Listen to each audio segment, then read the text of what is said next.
Ladies and gentlemen, I'm back! Back in Sydney, back at home, means that we're finally able to talk about WarFrame. Now, before we begin, just a quick note, I am thinking of making a very big video about the past 3 weeks, namely the trip to Tokyo, including the stopover in Guangzhou, and then also Tokyo, Akihabara in particular, as well as maybe whatever I shot in Nagoya and whatever I shot in Kyoto. And then I shot like a tiny bit of stuff on my final week, i.e. this past week back in Guangzhou. So yeah, the only reason why I shot a little bit of that in Guangzhou is just to show that I really don't like China, at least the shit half of Guangzhou. But yeah, anyway, the idea is that I'll eventually make a video out of that. Alright, awesome. Anyway, without further ado, we have something very important we need to talk about. Very important thing we need to talk about.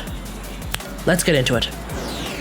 Alright, so obviously the big important thing that we need to talk about is the Daikyu, because the Daikyu actually got some changes. So first off, Hahahahahaha. I was right. The Daikyu was bad, and it was bad for very specific reasons. And so, in the Saint of the Ultra patch, debuffed the Daikyu specifically in those areas. Let's have a quick look at the changes for the Daikyu. The status chance has been decreased from 50% to 46%. Wow, whoop-de frickin' do. You're still able to achieve 100% status chance with just 2 60/60 mods. Oops, that's mag. As I have demonstrated right here. We still have 100% status chance on the Daikyu, so we're still able to do that. The critical chance has been increased from 20% to 34%, and that's why we now have 85% critical chance using just Point Strike alone. Great! Awesome! This is precisely what I said. The critical chance of Daikyu was the reason why it was really bad. At 20%! At 20%! Could you really unironically tell me that that's enough? Even the slash procs alone, they're just simply not enough. And to use Point Strike to bring it up to 50%? That's literal coin flip. It's not that good. Whereas now, 85%, I've actually tested it already, it's pretty good. It's actually pretty good. It's actually quite decent. So, I have no problem with it now. Now, for whatever reason, the charge shot damage has been increased from 460 to a whopping 700 damage. Oh, that's huge. That's a massive buff as well. That's like just a little under like 2 times. Like, I think we're off by about 100. I'm about to do some quick math here. About 220 damage. We're off by about 220 damage from doing a 2 times. That's from it being a 2 times buff. Okay. And the flight speed has been increased from 135 to 140. Whoop-de-doo. Let's get into it. So, what a lot of people were saying in the comments of that video, which mind you was downvoted a lot more than it was upvoted, even though it turns out I was right. A lot of them said, yeah, I was able to one-shot our level 100 corrupted heavy gunners before, and I can do it again. Press X for doubt, but okay, sure, whatever. The build that I am using is a very standard build. The slash procs can get quite hefty if I do a headshot. And if I get that slash proc on that headshot, that does quite a lot of damage. Let's have a look at that one more time.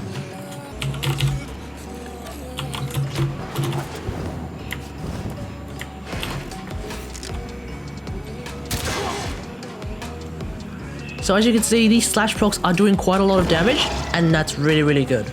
Yeah? Still not able to one-shot. Not really sure where people are getting this idea that we can one-shot level 100 corrupted heavy gunners. Maybe they're using a Riven. Now, still the big gripe that I have with this bow is that it's not slash based for a weapon that has such a high status chance. You still need to use Fang Fusillade or the other slash mod, but you probably don't want to use that one because that's a little bit crap. In order to get slash based.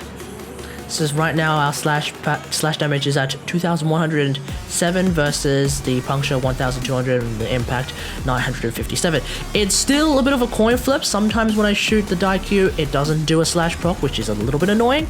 Now, we might be able to make the argument that you want to use speed trigger as opposed to vial acceleration, and okay, let's give it a go. Maybe I've been using vial acceleration the whole time. Maybe that extra 10% damage is actually going to make a difference. We'll see. And oh, well, there we go. Maybe using speed trigger over vial acceleration is a better idea. Awesome.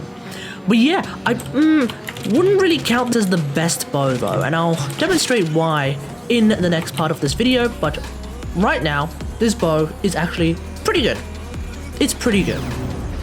Okay, so the reason why I'm thinking that this bow is not quite the best bow, quote unquote, A, because I don't have a rivet on it, so maybe I have a bit more bias towards the bows that I do actually have a rivet on, i.e. almost every other bow that exists in the game, and the other thing is, again, we need to use Fang Fusillade, which is a bit of a throwaway mod. It's not a mod that I would use on any other bow. So we could argue that if I replace that with a Riven, that might be the idea. But at the same time, if we look at a bow such as Sonos Prime, a bow that does not even need to use the 60/60 mods. So I'm also like first off, I have these mods, which we already are using more or less on the Daikyu. I also have a Riven, which you can say is taking the place of Fang Fusillade. But now I also get to use something like Hunter Munitions, because all the other bows shoot way faster, which means we don't need a fire rate mod on these bows. Now, some people have said in the comments of that previous Daikyu video that they don't actually use fire rate mods. They're fine. They're totally content with 1 second draw speed. Okay, that's you then. But me, no. I have a real hard time dealing with a bow that has a 1 second draw speed. The Paris Prime used to have a 1 second draw speed, or thereabouts, and that was a bit crap. Now it has a half a second draw speed, and that's perfectly fine. So now I have another mod space to use something like Hunter Munitions. And the fact that Hunter Munitions exists on all the other bows basically means that the slash procs coming from the Daikyu, making it special, i.e. the high status chance, is completely again nullified by the fact that I can do slash procs on the Sonos Prime. And that's also one-shotting our corrupted heavy gunners. Keep in mind that the big change for the Sonos Prime amongst the various stat changes is that now, if you have to aim the bow at the guy's head if you want to get at least an arrow on the guy's head. It's now this sort of thing where you aim at least on the vertical is where the first arrow lands, where the top arrow lands. So no headshot there. You can't aim at the middle of the body now. I'm a little bit miffed about this change, personally, because it actually gave the Sonos some sort of weird thought process that made it a little bit different to how other bows worked, and I thought that was actually quite nice, but I guess a lot of people thought that it was just simply counterintuitive. Fair enough. Same can be said about the beloved Paris Prime. So again, where are we? Paris Prime. Still need to get back into the rhythm of making videos, so this one might seem a little bit more scuffed than usual. Same idea. Paris Gritata basically takes the place of Fang Fusillade. So if I ever get a Daikyu Riven, it would basically have the same function. Hopefully it would give some slash damage so that I don't have to use Fang Fusillade. That would be really, really good. But then again, we have the space to use Hunter Munitions as opposed to Speed Trigger. And that's why we're again able to do a lot of slash procs using the Paris Prime, because that appears to be the main argument for why people really, really like the Daikyu. Having that really, really high status chance means that, well, actually for my Paris Prime I can just do a lot of extra damage for some reason.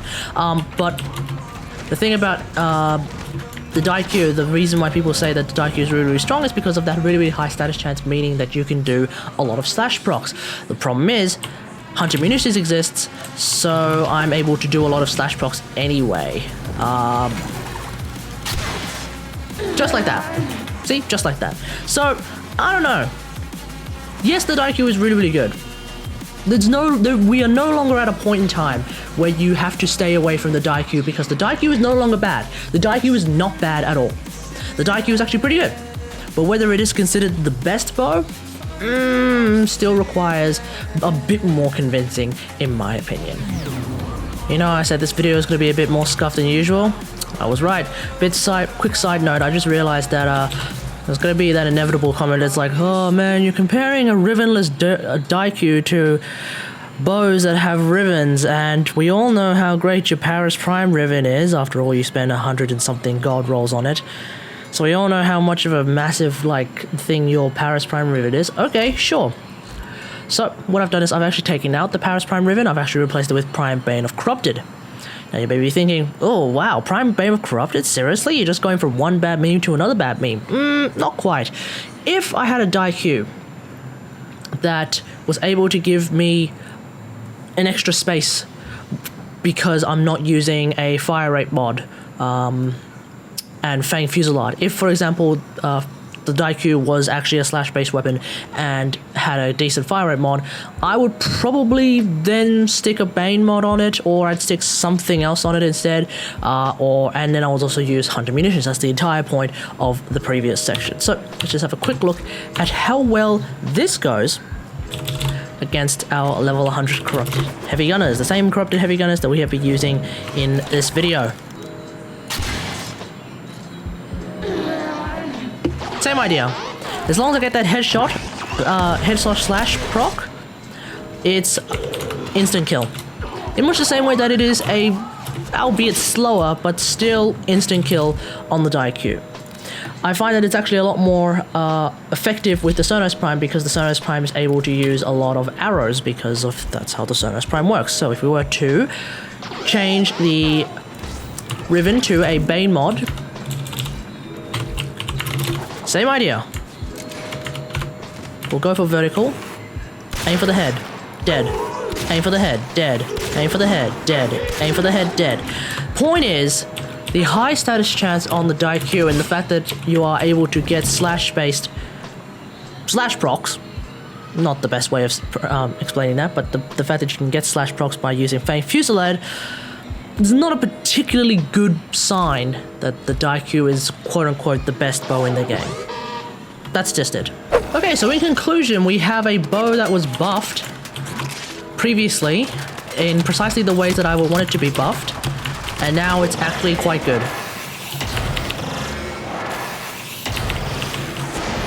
Pretty much proving that everything I said was right. We still don't have 100% status chance.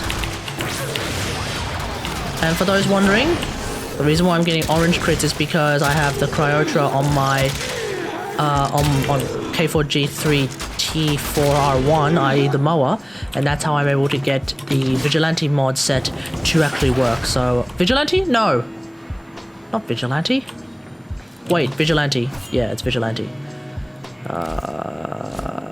Yes, it's Vigilante.